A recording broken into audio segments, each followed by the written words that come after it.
Kas prajuokdys karalaitę.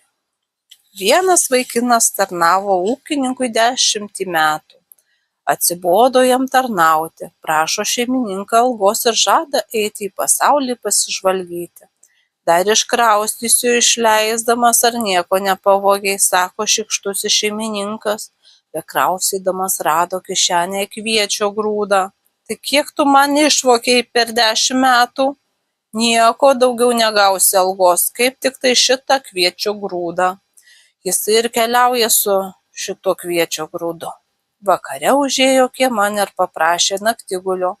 Duoda šeimininkei skarelę ir išės kviečio grūdą ir sako, palaikyk gerai šitą mazgelį, už šį 10 metų tarnavau. Kai jis užmigo, šeimininkė netveria smalsumu sužinoti, už kągi jis 10 metų tarnavo.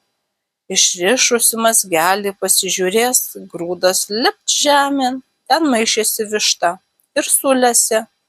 Rytą ji dejuoja, kad tokia nelaimė atsitiko, tai dabar višta bus mano. Gavo tą vištą ir iškeliavo. Kitur prašo naktigulio ir sako, pasaugokit šitą vištą, aš už ją 10 metų tarnavau. Įleido vištą pas žąsis, žąsys ją sumindžiojo. Tai dabar mano žąsis. Mielai jam atidavė, labai gerai, jei tik žąsies užtenka.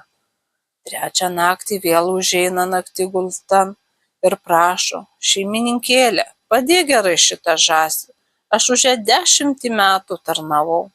Įleido žąsį kamaron prie ožkų, o tos ožkos nepaprastos buvo, ant jų šilkai augo. Ožkos per naktį ir sumindžiojo jo žąsį. Na ir dabar mano abi ožkos.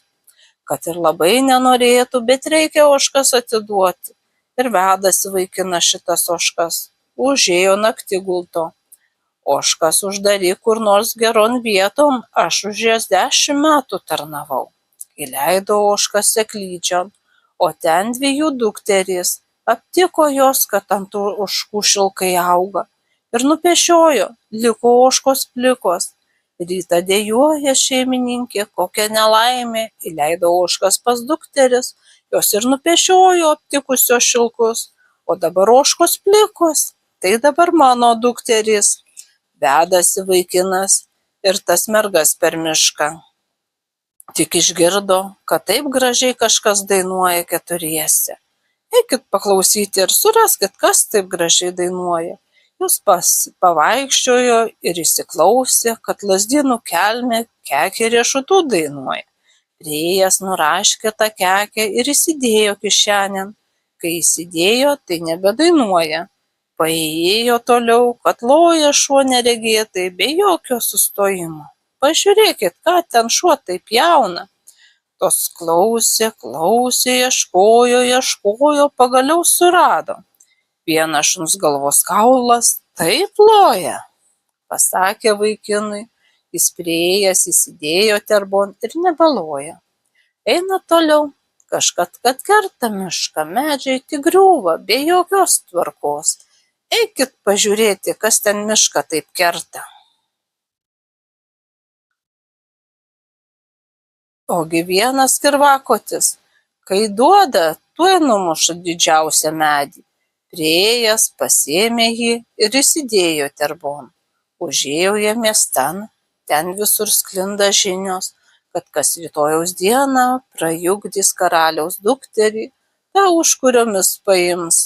Užėjo ir vaikinas, ir tuos rūmus. Ten prisėdė eilės jaunų žmonių, išdarinėja visokiausius pokštus, bet niekas nesidaro, nesijuokia karalaitė ir gana. Priėjo ir jo eilė, padėjo riešutų kekę, kad gražiai jį dainuoja, bet nesijuokia karalaitė nei kiek. Padėjo šuns kaulą, toks lojimas, kad net ausys apkurto, karalaitė truputį šyptelėjo.